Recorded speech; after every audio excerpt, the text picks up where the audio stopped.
샬롬 할렐루야. 요한일서 1장 5절입니다. 우리가 그에게서 듣고 너에게 전하는 소식은 이것이니 곧 하나님은 빛이시라 그에게는 어두움이 조금도 없으시다는 것이니라. 아멘. 제목은 하나님은 빛이시라 입니다. 하나님께서는 질병이나 사업터, 가정이나 자녀의 문제든 해결하지 못하실 것이 없는 전능하신 분이시지요. 따라서 하나님을 만나는 것은 각종 문제를 해결받을 수 있는 가장 확실한 길이고 무엇보다도 소중한 영생을 얻는 길입니다. 이것이 참이라는 사실을 아는 사람이라면 누구나 하나님을 만나고 싶어 할 것이지요. 그러면 하나님을 만나기 위해서는 어떻게 해야 될까요? 하나님은 빛이시라 했으니 빛을 따라 나오기만 하면 빛 가운데 계신 하나님을 만날 수가 있는 것이지요. 빛은 영적으로 어둠이 전혀 없는 영원하시고 온전하신 하나님을 의미합니다. 또한 빛 자체가 되시고 빛의 근원이 되시는 하나님께는 그림자도 생기지 않기 때문에 야고보서 1장 17절에 보면 하나님은 변함도 없으시고 회전한 그림자도 없으신 분으로 표현하고 있지요. 이처럼 빛이란 하나님 자체를 가리키는 것으로 최고의 완벽함을 나타내주는 표현입니다. 우리가 어떤 단어를 통해 하나님을 표현한다는 것은 불가능하지만 이 땅에 보여지는 것으로 나타내 주어야 이해할 수가 있기 때문에 빛이라 표현한 것입니다. 믿음, 선의, 영, 빛과의 관계를 살펴봅니다. 우리가 신앙생활을 하면서 처음 배우게 되는 것은 바로 믿음입니다. 요한복음 3장 16절에 하나님이 이 세상을 이처럼 사랑하사 독생자를 주셨으니 이는 저를 믿는 자마다 멸망치 않고 영생을 얻게 하려 하심이니라 말씀하신 대로 예수 그리스도를 믿는 믿음으로 죄사함을 받아 영생에 이를 수 있고 천국을 소유할 수가 있기 때문이지요. 신앙 안에서의 믿음은 크게 두 가지로 나눌 수 있는데 바로 육적인 믿음과 영적인 믿음입니다. 육적인 믿음은 단지 말씀을 들어서 아는 지식적인 믿음으로서 행함이 없는 죽은 믿음을 말하지요. 반면에 영적인 믿음은 무에서 유가 창조되는 것을 말씀 그대로 믿는 믿음으로서 산 믿음, 즉 행함이 따르는 참 믿음입니다. 이러한 영적인 믿음을 소유하여 궁극적으로 이루고자 하는 것은 바로 아담의 범죄 이후로 이뤘던 하나님의 형상을 되찾는 것입니다. 즉 선 자체이신 하나님을 닮아가는 것으로서 모든 악의 모양들을 벗어버리고 오직 선을 이루어가는 것을 말하지요. 그런데 우리가 얼마나 선을 이루었는지 알 수 있는 기준이 되는 것이 바로 의입니다. 의란 죄를 버리고 하나님의 말씀을 지켜 행하며 믿음을 쫓아 순종해 나가는 것을 말하지요. 따라서 하나님의 자녀라면 내 생각이나 경험, 내 지식에 맞지 아니해도 진리를 쫓아 오직 아멘하고 순종하며 변함없이 의를 행해 나가야 하는데 실상은 그러지 못하는 것을 볼 수 있지요. 가령 용서하라 하신 말씀에 은혜를 받아 열심히 용서해 나가다가 어느 순간 자신의 유익에 맞지 않는 상황을 만나면 용서하지 못하는 것을 볼 수 있는데 이는 내 안에 변하는 속성 곧 육이 있기 때문이지요. 예수님께서는 70번씩 7번이라도 용서하라 하셨으니 끝까지 용서할 수 있어야 하나님의 의를 이룬 자녀가 되는 것이지요. 이러한 의의 행함이 변함없는 단계에 이른 것이 바로 영입니다. 영이란 성경 안에서의 의미로서 단순히 영혼, 육의 구분으로서만 뿐만이 아니라 보다 넓은 의미로 쓰일 때가 많습니다. 즉 육의 반대적인 의미로서 썩지 않는 것, 편치 않는 것, 영원한 것, 깨끗한 것, 온전한 것, 진리, 부활, 소망과 사랑, 생명 자체를 말하는 것이지요. 그러므로 신앙생활이라는 것은 진리인 하나님의 말씀을 통하여 육을 벗어버리고 영으로 들어가는 과정을 말할 수 있습니다. 이러한 영을 이루기 위해 반드시 필요한 것이 바로 사랑입니다. 그래서 로마서 5장 18절에 보면 그런즉 한 범죄로 많은 사람이 정죄에 이른 것 같이 의의 한 행동으로 말미암아 많은 사람이 의롭다 하심을 받아 생명에 이르렀느니라 말씀하신 대로 예수님께서 온 인류의 죄를 대속해 주시기 위해 십자가에 달려 돌아가신 의의 행동은 바로 사랑이 있었기에 가능한 일이었지요. 이처럼 의가 사랑을 통해 하나의 완성된 결정체로 나오게 된 것을 영이라 하며 영으로 들어오게 되면 하나님을 믿고 순종하여 행하는 것에 변함없는 모습이 되는 것입니다. 그리고 마지막으로 영의 모습이 모든 분야에서 온전히 이루어졌을 때 이를 가르쳐 온영이라 말하지요. 우리가 온영을 이루게 되면 이때는 행하는 것마다 빛으로 나타나게 됩니다. 가는 곳마다 하나님의 영광을 드러내게 되고 하나님께서 함께 하시는 역사가 나타나는 것이지요.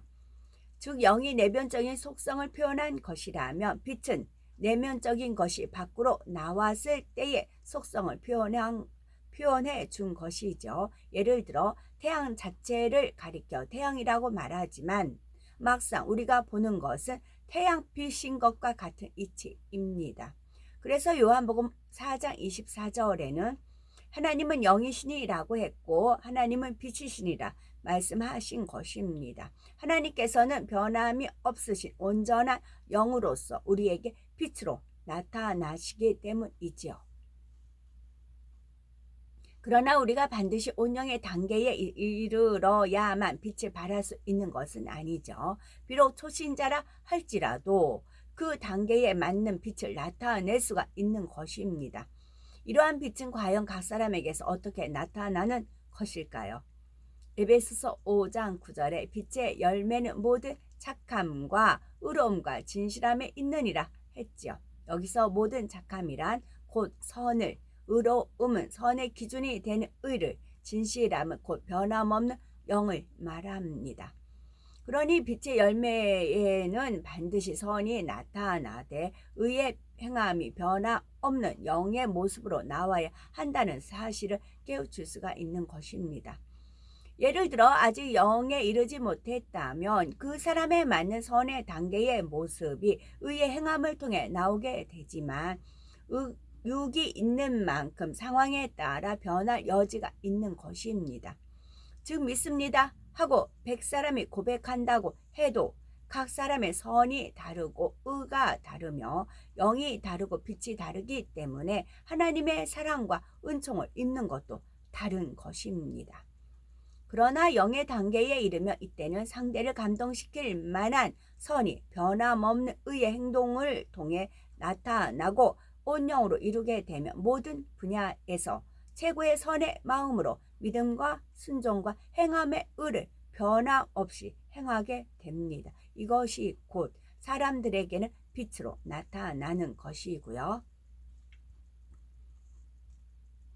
이와 같이 빛에 속한 것들이 있는 반면에 빛과 반대되는 어둠에 속한 것들도 있습니다.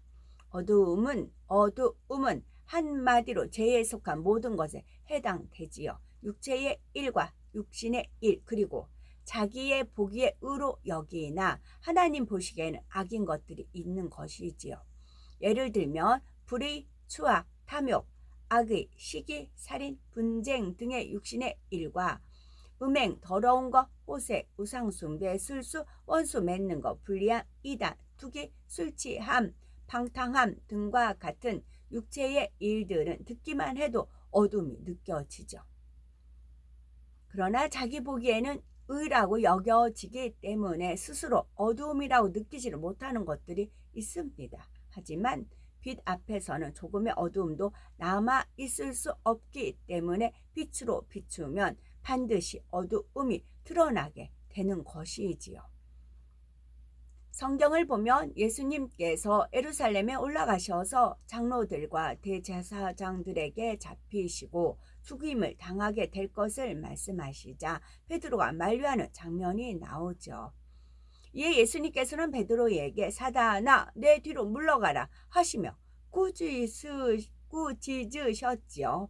이는 베드로 편에서는 스승을 위하는 사람의 도리라고 생각했지만 하나님께서 보실 때는 하나님의 일을 생각지 아니하고 사람의 일을 생각하는 어둠이었기 때문이었습니다.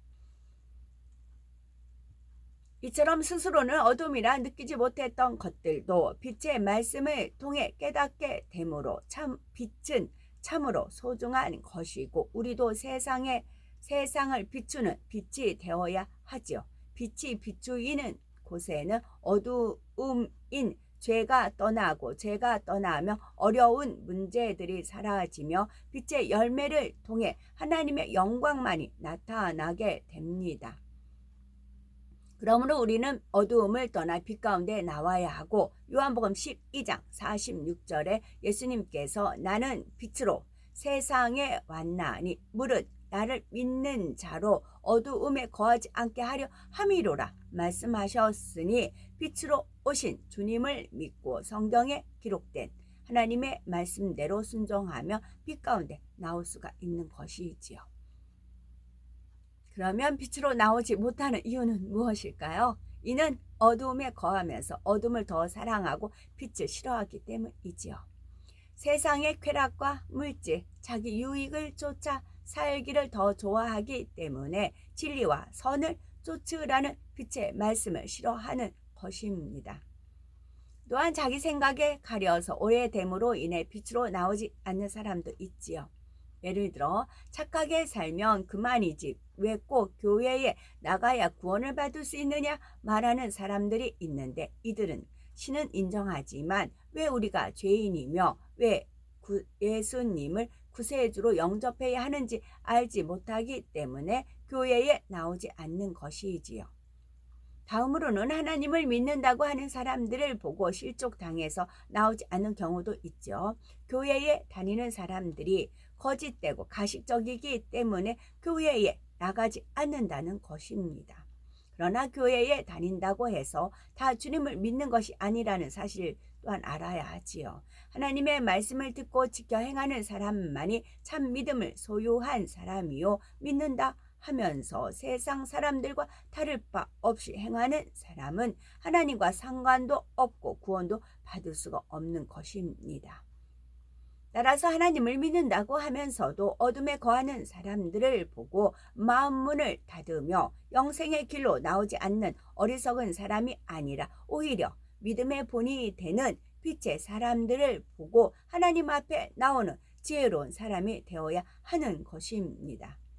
그런데 어떤 경우는 빛으로 인도받아서 하나님 앞에 나왔고 신앙생활을 열심히 한다고 하는데도 여전히 질병이 떠나지 않고 사업터의 문제, 가정의 문제 등으로 고통을 받는 사람들도 있죠. 하나님께서는 분명히 내가 너희에게 말하노니 무엇이든지 기도하고 구하는 것은 받은 줄로 믿으라. 그리하면 너희에게 그대로 되리라 약속하셨고 또한 너희 믿음대로 되라 말씀하셨는데 왜 응답받지 못하는 것일까요? 이는 빛 가운데 살지 못하기 때문입니다. 우리가 빛으로 나오는 것과 빛에 거하는 것과는 큰 차이가 있지요. 일단 빛으로 나왔다 해도 다시 어두움으로 되돌아간다며 이는 결코 빛 가운데 거하는 것이라 할 수 없지요. 예를 들면 다른 사람을 미워하던 사람이 은혜를 받고 그 마음을 잠시 돌이켰다가 다시 예전처럼 미워한다면 아무 소용이 없는 것이죠. 또한 빛에 거한다 해도 온전한 빛의 차원에 이를 때까지 끊임없이 빛으로 더 가까이 나오는 과정이 필요합니다. 그래서 우리가 온전히 빛 가운데 거하여 우리 마음이 우리를 책망할 것이 없으면 무엇이든지 구하는 바를 받을 수가 있는 것이죠. 그러므로 하나님께서는 어둠이 조금도 없으신 빛이시니 믿음으로 온전히 빛 가운데 거함으로 모든 인생의 문제를 해결받는 것뿐만 아니라 무엇이든지 구하는 대로 응답받아 마음껏 하나님께 영광 돌리는 우리가 되어야 되겠습니다. 아멘.